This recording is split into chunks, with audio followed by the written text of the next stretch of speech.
Cette émission est un programme d'enseignement destiné aux jeunes scolarisés. Pour leur permettre d'en profiter pleinement, chers parents, merci de tenir éloignés des éléments de distraction, téléphone, télécommande et autres. Il est également recommandé de mettre l'élève dans des conditions propices à l'apprentissage.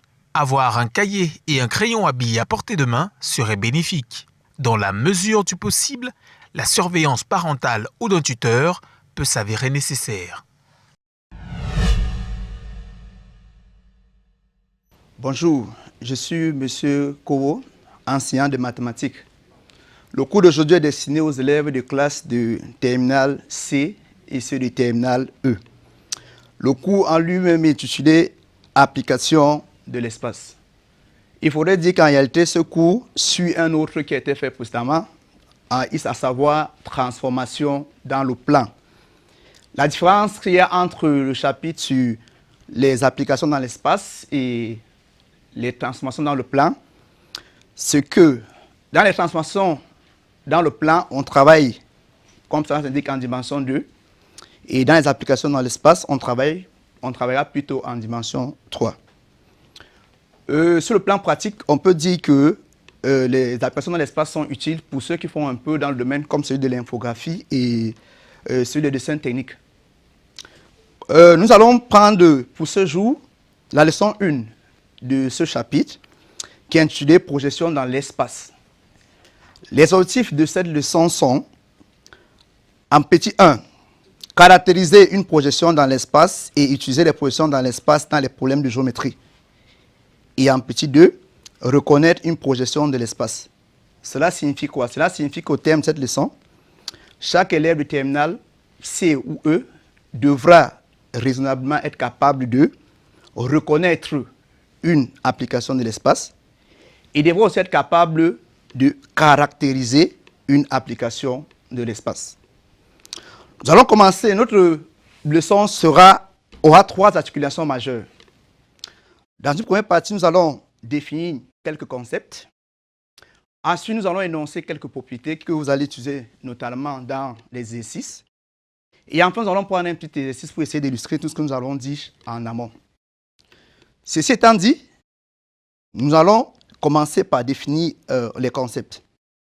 Avant de le faire, je rappelle que, comme nous travaillons en dimension 3, alors il est bien de vous rappeler que le epsilon que nous utilisons dans tout le cours représente l'espace affine. Le P, dans la parenthèse, représentera le plan et le D représentera une droite. Et ce cours sur les projections affines aura 2 aspects. Je tiens d'abord à rappeler aux élèves de classe de terminale que quand nous parlons de projection, il y a 2 éléments fondamentaux qui entrent dans une projection. Le premier élément, c'est la base et le deuxième élément, c'est la direction. Parce qu'on projette sur une base et on projette suivant une direction. Pour la leçon projection dans l'espace, nous aurons 2 approches. La première approche sera celle où on projette sur un plan et la direction sera celle d'une droite. La deuxième approche sera celle où on projette sur une droite et la direction sera celle d'un plan, c'est-à-dire l'orientation sera donnée par un plan. Ceci étant dit, on peut donc revenir au niveau des définitions. La toute première, on appelle projection sur le plan P parallèlement à la droite D. L'application que nous donnons P, petit p, définie de epsilon vers epsilon, qui à chaque point M associera le point M', qui aura 2 caractéristiques fondamentales. La première, c'est que le point M' appartiendra au plan P. Et la deuxième, c'est que la droite M' doit être parallèle à la droite D. Nous pourrons donc visualiser la figure 1. Nous avons essayé de matérialiser notre plan. Vous allez voir les noter P. Je rappelle que nous sommes dans l'espace, donc il faudrait que l'élève de terminale se mette dans les conditions d'espace pour essayer de se représenter ce qu'on est en train de faire. Nous avons notre plan P. Nous avons une droite qui traverse le plan P. Nous avons pris un point au hasard dans l'espace. Nous rappelons que quand on parle d'application, tous les points dans une application, on vous l'a dit, que ce soit en classe de première et dans les cours de transformation sur le plan, quand on parle d'application, tous les points bougent. Donc, quand nous prenons un point au hasard dans l'espace, il est question, quand nous disons, nous le projetons sur le plan P, c'est un peu comme si on laissait tomber le point M et il atterrit sur le plan P. Et vous voyez bien que, sauf que nous ne sommes pas tombés sur ce point au hasard, nous sommes tombés sur ce point en suivant une direction. La direction, c'est celle de la droite que vous voyez matérialisée là. Ça veut donc dire quoi? Ça veut donc dire que l'image du point M que nous avons pris au hasard dans l'espace est un point M' qui atterrit sur le plan P, d'où le M' appartient à P. Le M' appartient à P veut dire que l'image est sur le plan P. Et comme l'image est définie par rapport à la direction d'une droite, on peut donc remarquer que c'est clair qu'il faudrait que la droite M' soit parallèle à la droite D. Ceci est très important parce que si vous ne comprenez pas ce qu'on vient de dire là, lorsque nous allons entrer dans les activités, évidemment, vous serez complètement perdu. Parce que pour aborder un exercice, il faut déjà très bien maîtriser la définition. Je rappelle qu'ici, nous sommes en train de projeter sur un plan parallèlement à une droite. Et il y a deux éléments fondamentaux que vous devez garder en mémoire. La première, c'est que l'image du point est sur le plan. Et la deuxième, c'est que la droite formée par les deux, le point et son image, doit être parallèle à la direction de la droite qui oriente la projection. Ça, c'est pour le cas de la projection sur un plan parallèlement à une droite. Nous allons donc prendre la deuxième définition fondamentale. Ici, évidemment, il s'agira de projeter toujours un point pris au hasard dans l'espace, mais non plus sur un plan, mais plutôt sur une droite, et la direction sera donnée par le plan. Et la définition dit ceci. On appelle projection sur la droite D parallèlement au plan P l'application que nous notons Q définie de epsilon vers epsilon qui à tout point M associe le point M' tel que M' appartient à D et M' est parallèle à P. Vous voyez que ici, c'est le cas de la figure 2. Au niveau de la figure 2, le point M', c'est comme si on laisse tomber le point M plutôt sur une droite. Vous comprenez donc pourquoi nous avons cette fois-ci que le point M' appartient plutôt à la droite et non au plan comme à la figure 1. Donc ici, le point M' doit appartenir à la droite et la droite formée par le point M et son image M' doivent être parallèles cette fois-ci non pas à la droite mais plutôt au plan parce que c'est le plan qui oriente la projection. Voilà, en termes, on peut à la suite de cela donner un petit vocabulaire qui va nous aider certainement dans nos travaux futurs. Le premier, c'est par une projection P, le point M' est encore appelé projeté de M sur le plan P parallèlement à la droite D. Vous voyez que dans chaque fois dans mon énoncé, il y a deux éléments fondamentaux qui reviennent. La direction et la base. Donc quand vous dites M' est l'image de M par la projection, on peut aussi dire M' est le projeté de M sur le plan P parallèlement à la droite D. Si on revient donc dans le cas de la deuxième figure, on dira plutôt M' est le projeté du point M sur la droite D, mais plutôt parallèlement au plan P. Maintenant, le dernier vocabulaire. Parce que nous avons dit, pour ce cours de projection, il y a deux éléments fondamentaux qui sont la base et la direction. Lorsque la base est perpendiculaire à la direction, c'est-à-dire, nous avons dit à la première remarque que si P est perpendiculaire à D, alors nous retrouvons dans ce qu'on appelle simplement une projection orthogonale. Donc, si la droite M' est perpendiculaire au plan P, comme c'est le cas de la première figure, on dira simplement projection orthogonale sur le plan P. Si la droite M' est perpendiculaire à la droite D, comme c'est le cas de la deuxième figure, on dira simplement projection orthogonale sur la droite D. Et quand on dit projection orthogonale, on n'a pas besoin de spécifier la direction. Parce que tout le monde sait que c'est perpendiculairement à la base. Je rappelle que les appellations P et Q, c'est celles que nous adoptons pour ce cours. Ces appellations peuvent changer en fonction du cours que vous recevez. En remarque, nous avons que les projections P et Q n'ont de sens que c'est seulement si le plan P et la droite D ne sont pas parallèles. Évidemment, vous pouvez essayer de faire une simulation. Vous prenez un cas de figure où vous avez un plan P et vous avez une droite D qui sont parallèles. Vous vous rendez compte que si vous voulez dire projection sur P parallèlement à D, cela n'aura aucun sens. Donc, pour parler de projection, il faudrait absolument que la direction et la base ne soient pas parallèles. Voilà. Voilà pour ce qui est des définitions. Et on ne le dira jamais assez. Si vous ne maîtrisez pas ces deux définitions, vous serez complètement perdu dans les applications. Il faut que cela passe bien. On va donc prendre quelques propriétés qui ne sont pas très différentes de celles que vous avez eues quand vous avez manipulé les transformations dans le plan. Les propriétés sont plus ou moins similaires. On va les énumérer ensemble. La première propriété, toute projection dans l'espace est une application affine dans l'espace. Ainsi, deux points premiers tirés. Les projections dans l'espace conservent le coefficient de collinéarité, les barycentres, l'alignement des points et le parallélisme. Évidemment, nous sommes en classe de terminale C ou de classe de terminale E. Donc, quand on parle de collinéarité, vous savez que cela renvoie au vecteur. Vous savez ce qu'on entend par vecteur collinaire. Ça veut dire simplement que si au départ, vous avez deux vecteurs qui sont collinéaires, c'est clair que par la projection, ces deux vecteurs-là vont rester collinéaires. Évidemment, si vous avez un point qui est barycentre d'autres points affectés des coefficients, évidemment, son image sera aussi barycentre des images de ces points-là, mais les coefficients vont évidemment rester inchangés. On dit que les projections conservent l'alignement. Ça veut simplement dire que si vous avez des points qui, au départ, étaient alignés par la projection, les images de ces points ici vont rester alignées.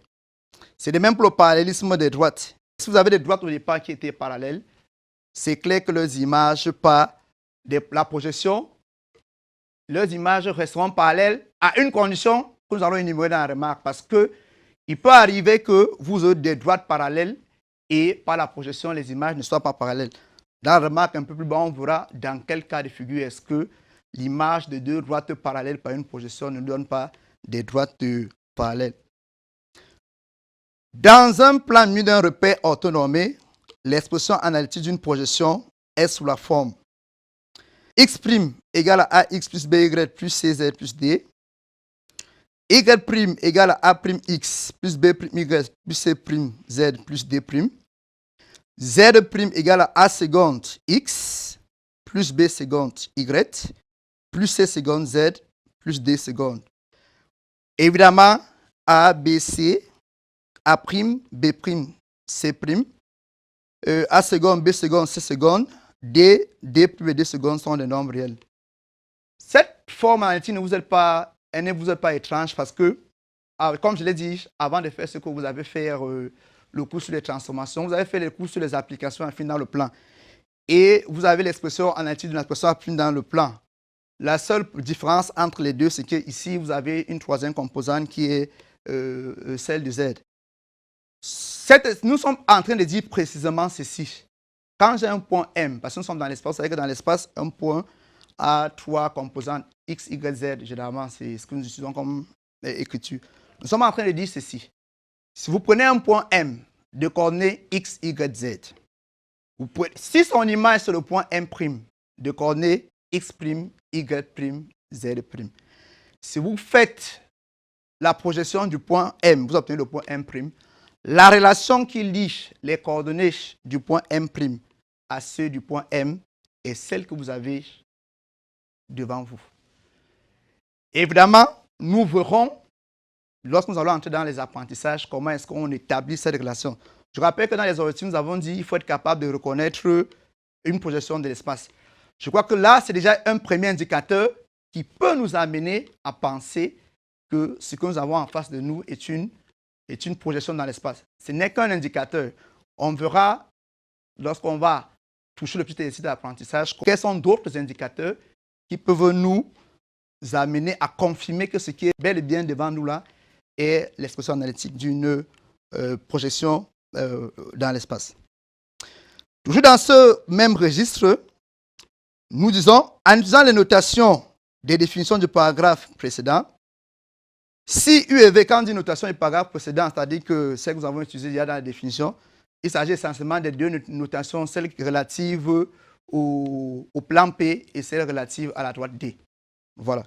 Nous disons donc que si nous restons dans le cadre où nous prenons notre plan P et notre droite D, si nous supposons que notre plan P est défini par deux vecteurs U et V, les vecteurs, c'est qu'un plan est engendré par deux vecteurs non collinaires. Donc, si nous supposons que U et V sont ces deux, U et V est ce couple de vecteurs qui engendre le plan P, et si nous supposons que W est celui et le vecteur directeur de la droite D, vous savez que contrairement à un plan, une droite est orientée par un seul vecteur. Un plan, lui, est orienté par deux vecteurs.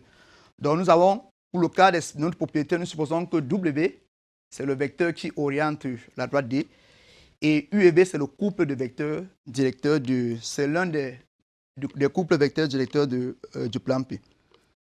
Alors, nous avons ceci. Parce que n'oubliez pas que derrière la projection affine, ça veut dire qu'on manipule des points. Il y a la notion de projection vectorielle. Projection vectorielle, ça veut dire que là, nous manipulons plutôt des vecteurs. Et nous avons donc ceci. Si nous définissons, si nous appelons phi la projection vectorielle associée à la projection affine P, alors l'image de l'un des vecteurs directeurs du plan P par phi donnera ce même vecteur. Vous pouvez essayer de simuler. Si vous avez une base, vous faites une projection sur une base, vous prenez deux vecteurs sur la base.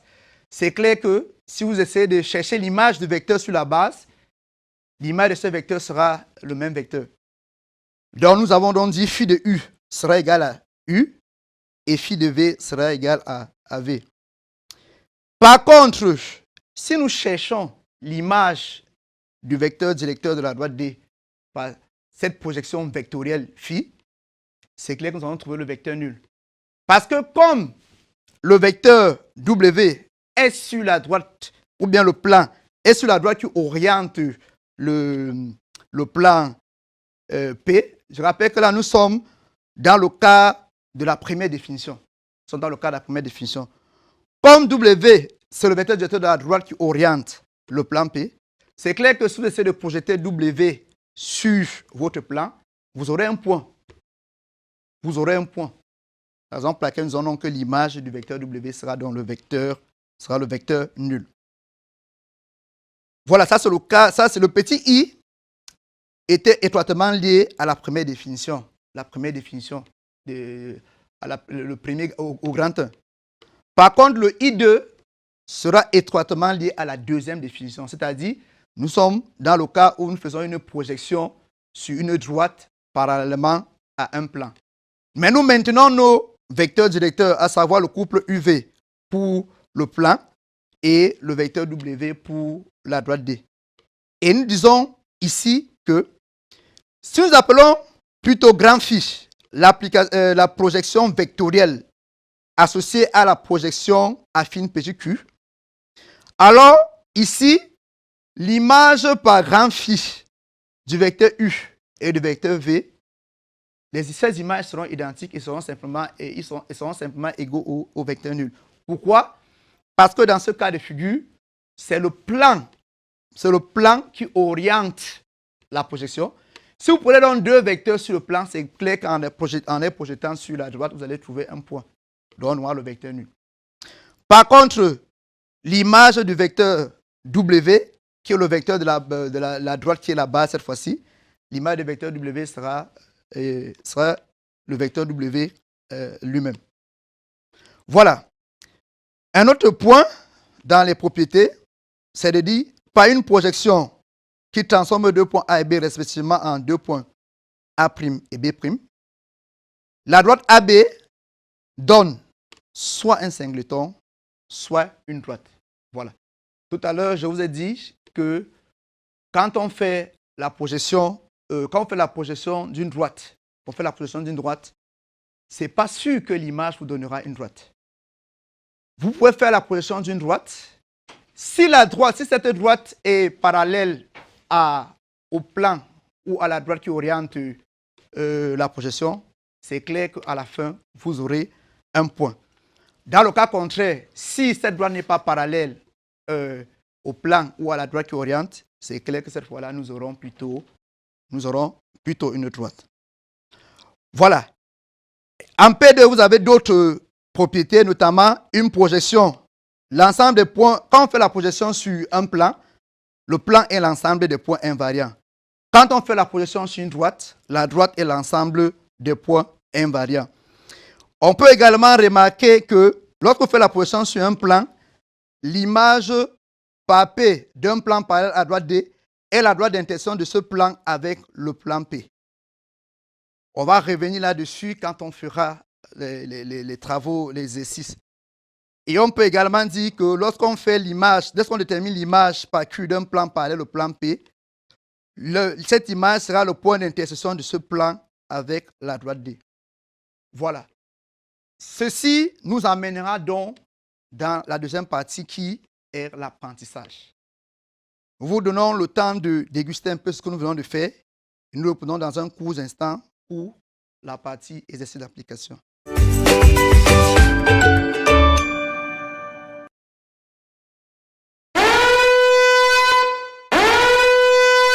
Cette émission est un programme d'enseignement destiné aux jeunes scolarisés. Pour leur permettre d'en profiter pleinement, chers parents, merci de tenir éloignés des éléments de distraction, téléphone, télécommande et autres. Il est également recommandé de mettre l'élève dans des conditions propices à l'apprentissage.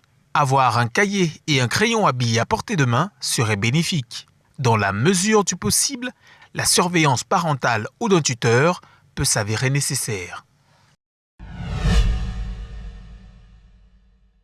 Voilà, il est question pour nous, dans cette suite, d'essayer de mettre en application ce que nous venons d'énumérer plus haut, en essayant de faire ressortir les deux objectifs fondamentaux de la leçon, à savoir reconnaître une application et être capable de représenter aussi une projection, autant pour moi.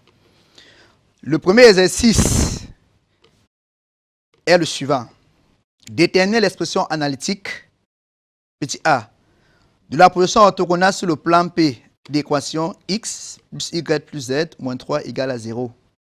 Petit b, de la projection orthogonale sur la droite D, de représentation paramétrique que x égale à lambda, y égale à lambda et z égale à lambda, lambda étant un nombre réel.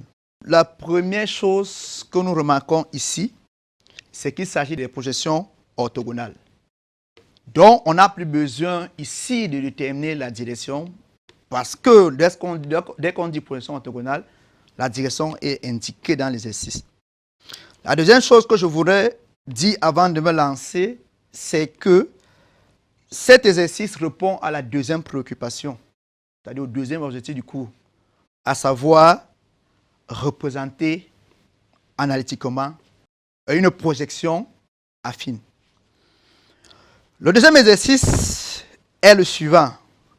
On considère l'application f, définie de epsilon vers epsilon, d'expression analytique 3x' égale à 2x plus y moins z moins 3, 3y' égale à x plus 2y plus z plus 3, 3z' égale à moins x plus y plus 2z moins 3.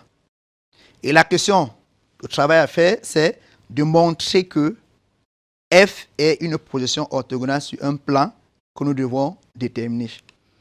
Cet exercice répond au premier objectif, celui qui est de reconnaître une projection affine.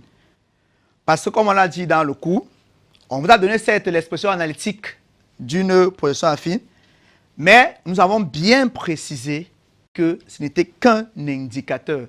Il ne suffit pas d'avoir cette expression-là pour vous dire que vous avez une projection affine.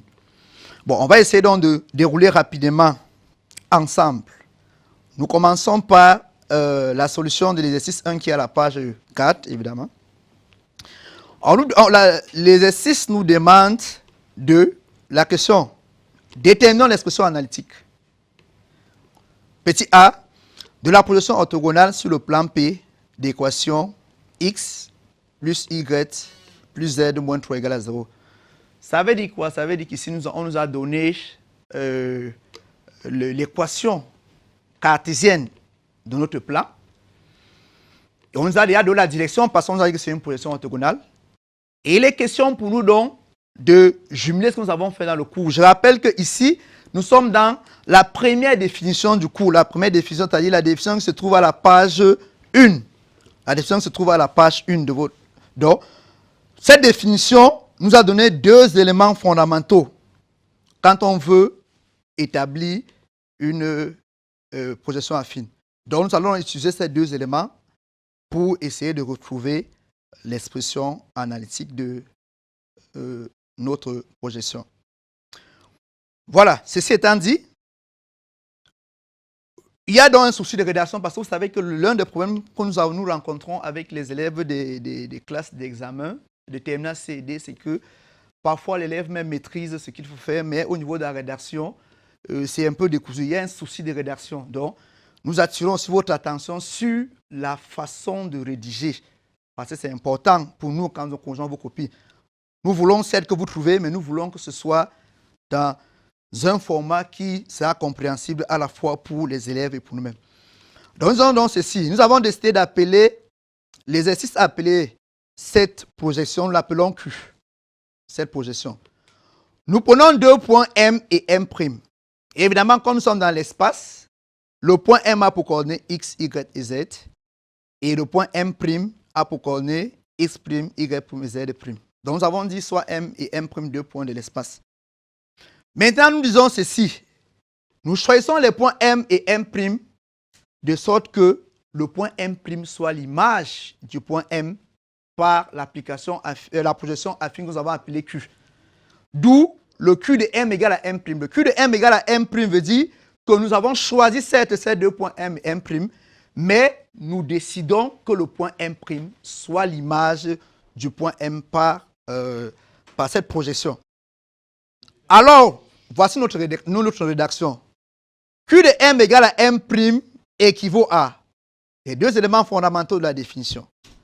Le premier, c'est que comme nous faisons la projection sur le plan, c'est clair que l'image doit être sur le plan. Ça, vous avez appelé relation 1. Et vous allez retrouver ça dans la définition, dans le cours. La deuxième, c'est que comme nous avons dit qu'il s'agit d'une projection orthogonale, alors c'est clair que la droite qui va lier le point M et son image sera une droite qui sera perpendiculaire au point P. Ce sont ces deux éléments qui vont nous aider à arriver à notre réponse. Alors, on va prendre succinctement la première et la deuxième. Nous commençons par la première. La première relation nous dit que le point M' appartient au plan P. Nous savons que le point M' a pour coordonnées X', Y', Z'. Et nous savons que le plan P a pour équation X plus Y plus Z moins 3 égale à 0. Alors, dire qu'un point appartient à un plan veut simplement dire que les coordonnées de ce point-là vérifient l'équation de ce plan. Alors, dire que le point M' appartient au plan P revient à dire que les coordonnées du point M', qui sont X', Y', Z', vérifient l'équation du plan P. Nous avons donc la relation X' plus Y' plus Z' moins 3 égale à 0. Là, nous venons d'expliquer la relation 1. Nous passons à la relation 2. Nous disons que dit que la droite MM' est perpendiculaire au plan P veut simplement dire que le vecteur MM' est un vecteur qui est collinéaire à tout vecteur normal au plan P. Et nous avons par exemple défini un vecteur. Vous savez qu'un plan a une infinité de vecteurs normaux, mais nous avons pris en l'occurrence un, qui est le vecteur n de coordonnées 1, 1, 1. Vous ne me demanderez pas comment on l'a obtenu. L'équation du plan P est devant vous. Vous savez qu'un plan a pour équation AX plus BY plus CZ plus D égale à 0. Et que dans cette relation-là, un vecteur normal a pour coordonnées A, B et C. A, B et C étant respectivement les coefficients de X, de Y et de Z. Et quand nous regardons pour le cas d'espèce, les coefficients de X, Y et Z sont tous égaux à 1. Voilà pourquoi est-ce que notre vecteur N a pour coordonnées 1, 1, 1. Donc, comme c'est une projection orthogonale, ça veut dire que MM' sera collinéaire au vecteur normal N. Et dire que MM' est collinéaire au vecteur normal N veut dire qu'on peut trouver un nombre réel lambda tel que MM' égale à lambda N. De cette relation, donc, on aboutit donc à la suivante. Quelles sont les coordonnées du vecteur MM'? Évidemment, là, on est en classe de troisième. Pour trouver les coordonnées du vecteur MM', il suffit de faire X' moins X pour la première composante, Y' moins Y pour la deuxième composante, Z' moins Z pour la deuxième composante. Et cela sera égal à quoi? Cela sera égal à lambda, les coordonnées du vecteur N qui sont 1, 1, 1. On peut donc avoir donc la relation X' moins X égale à, vous savez que le lambda va multiplier chacun des coefficients du vecteur N. Donc on aura donc X' moins X qui sera égal à lambda fois 1 qui est lambda. On aura Y' moins Y qui sera égal à lambda fois 1 fois de plus qui est égal à lambda. Et enfin, on aura Z' moins Z qui sera égal à lambda. De ces relations, on peut donc exprimer X', Y' et Z' en fonction de X, Y, Z. Qu'est-ce que nous recherchons en fait? Nous recherchons lambda. Parce que nous venons de donner une équation paramétrique quand vous regardez, j'ai noté S. C'est une équation paramétrique. Nous avons pu donner une relation entre X' et X, Y', Y et Z' et Z, mais sauf que dans cette représentation, nous avons encore un paramètre. Or, quand nous voulons représenter, nous voulons une écriture, une expression analytique, il ne faudrait pas qu'on ait des paramètres. Donc, notre objectif ici maintenant, c'est de faire disparaître le paramètre et de ne rester qu'avec des X, Y et Z. Et ici, nous avons choisi d'exprimer X, Y' et Z' en fonction des autres. Pourquoi? Parce que nous avons déjà une relation 1 où on pourra simplement remplacer ces différents paramètres, ces différents inconnus et tirer la valeur de lambda. Et c'est ce que nous faisons un peu plus bas. Ça nous amène, nous rappelons que X' plus Y' plus Z' moins 3 égale à 0. Ça nous amène à remplacer aisément X' par sa valeur. On en terminale C quand même. On remplace Y' par sa valeur, Z' par sa valeur. Et on aboutit à une relation du genre lambda égale à 1 tiers facteur de moins X moins Y moins Z plus 3. Maintenant, tout ce qui nous reste à faire, c'est de remplacer lambda dans S. Regardez bien, j'ai pris la peine de marquer S. Parce que S devait être achevé s'il n'y avait pas de paramètre lambda. Donc, nous revenons dans S. Nous remplaçons lambda par sa valeur, ce qu'on appelle substituer. Et après simplification, nous obtenons notre expression analytique qui est X' égale à 2 tiers de X moins 1 tiers de Y moins 1 tiers de Z plus 1. Y' égale à moins 1 tiers de X plus 2 tiers de Y moins 1 tiers de Z plus 1. Z' égale à moins 1 tiers de X moins 1 tiers de Y plus 2 tiers de Z plus 1. Voilà. C'est bel et bien l'expression analytique de cette projection.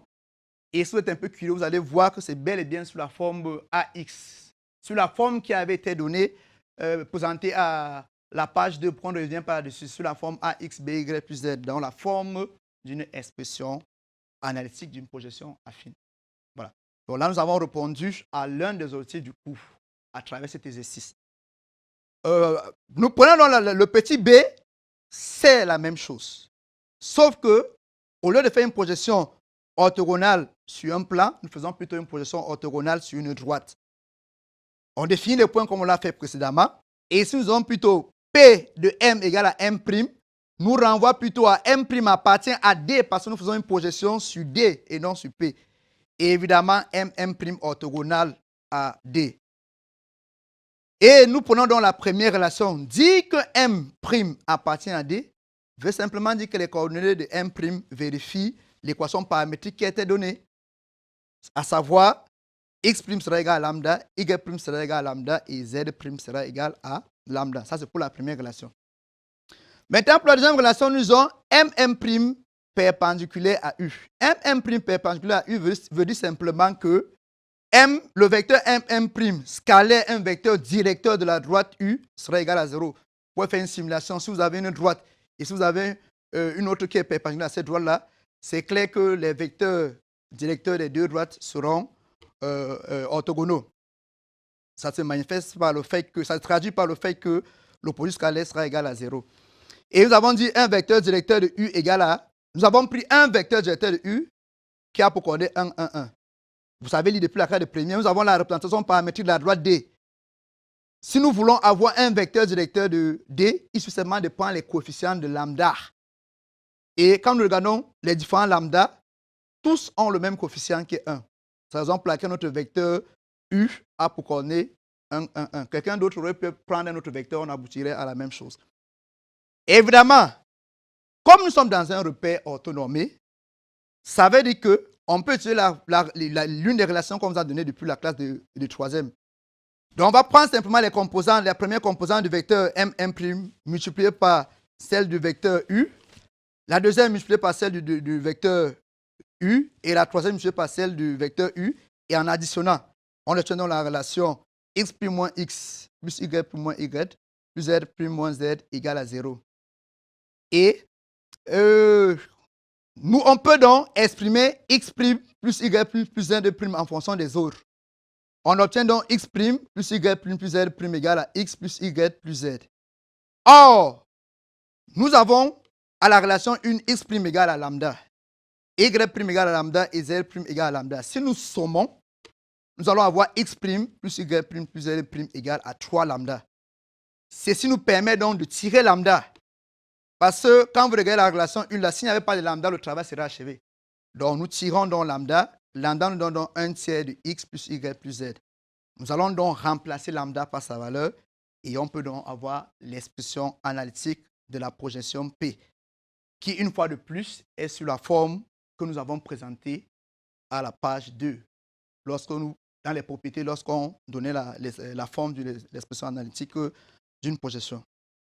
Nous passons donc à l'exercice 2, où il était question de montrer que ce qu'on nous a donné est plutôt une projection. Ça veut dire qu'on nous a donné cette fois-ci l'expression analytique et on nous demande de justifier qu'il s'agit de l'expression analytique d'une projection. Mais ce n'est pas parce que c'est sur la forme qu'on nous a donnée. J'ai dit la forme qu'on a donnée n'est qu'un indicateur.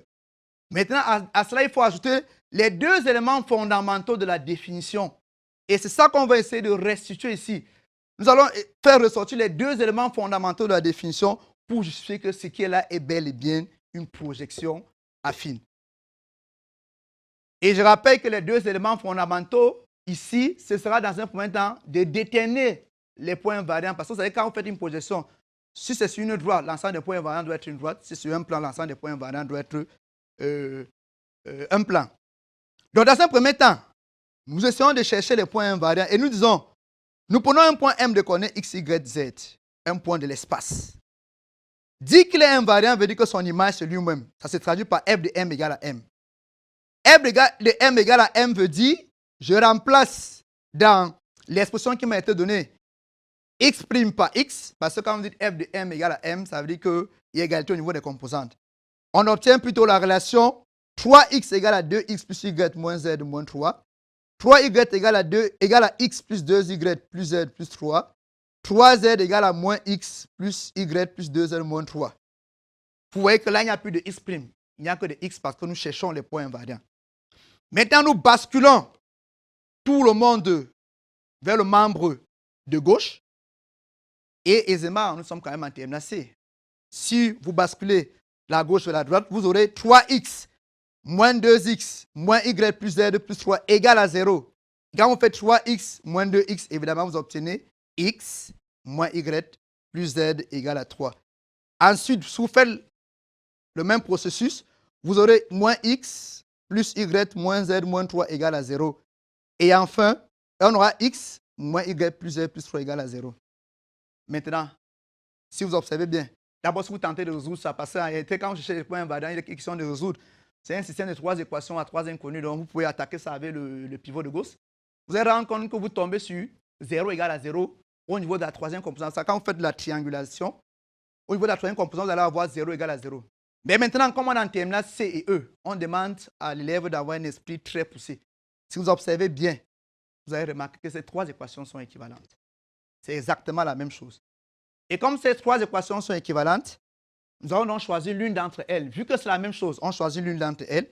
Et nous avons donc que les trois équations étant équivalentes, on conclut que l'ensemble des points invariants a pour équation x moins y plus z plus 3 égale à 0, qui est bel et bien l'équation d'un plan. Donc, l'expression qu'on nous a donnée là a pour ensemble des points invariants un point, un plan. Première chose.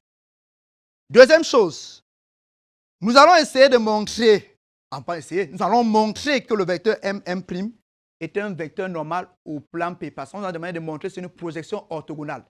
Il est question de montrer que M', c'est-à-dire quand je prends un point M et son image M', il faudrait qu'on montre que le vecteur M' est un vecteur normal au plan. C'est un vecteur normal au plan. Pour justifier que la droite M' est perpendiculaire au plan, il faut que je montre que M' est un vecteur normal au plan. Alors, je prends simplement un vecteur normal du plan, je l'ai défini N1. Un vecteur normal du plan, c'est N1 de coordonnées 1, moins 1, 1. Vous avez l'expression cartésienne du plan devant vous, donc vous savez comment j'ai obtenu ce vecteur normal N1. Ça veut simplement dire, vu qu'on sait qu'un plan a une infinité de vecteurs normaux, ça veut dire que tous les autres vecteurs normaux seront simplement collinéaires à celui-là. Ça veut dire qu'il suffira simplement de multiplier les composants de ce vecteur-là par un certain réel alpha pour avoir la forme de tous les vecteurs normaux. Et là, on vous dit donc, tout vecteur normal à ce plan peut se mettre sous la forme alpha moins alpha, alpha avec alpha qui est un nombre réel. Nous allons donc montrer que M' peut se mettre sous cette forme-là pour conclure que M' est un vecteur normal au plan. Alors, tout ce qu'on fait, c'est simplement de calculer. Nous sommes à la page suivante. On calcule simplement les coordonnées du vecteur M', x' moins x, y' moins y, z' moins z. Regardez bien la rédaction. J'insiste là-dessus. Regardez bien la rédaction. Ensuite, qu'est-ce que je fais? Vous voyez, je n'ai pas mis d'égalité quelque part. On est quand même en terminale. Ensuite, je viens simplement remplacer x' par sa valeur.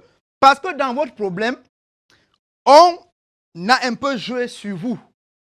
Au lieu de vous donner rapidement l'expression analytique sous la forme x' égale à 1 tiers, on vous a donné 3x' égale à quelque chose. Mais vous comprenez qu'en réalité, si vous voulez avoir x', il suffit simplement de le tirer.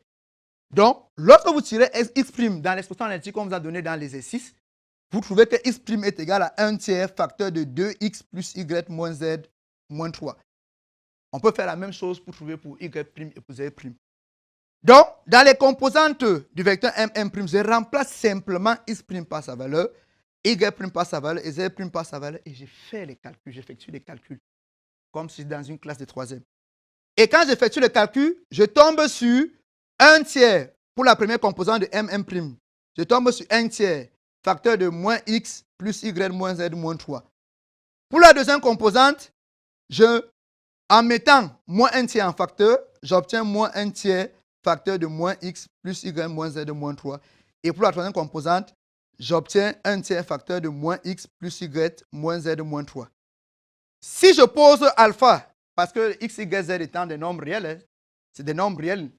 Donc, si je pose alpha égale à 1 tiers facteur de moins x plus y moins z moins 3, il est clair que j'obtiens M' égale, et M' sera sous la forme alpha moins alpha et alpha, qui est bel et bien la forme d'un vecteur normal du plan P. Voilà la deuxième relation. La première relation, nous avons montré que l'ensemble des points invariants, c'est un plan. La deuxième, nous avons montré l'ensemble des points invariants et que le vecteur M' est un vecteur normal au plan.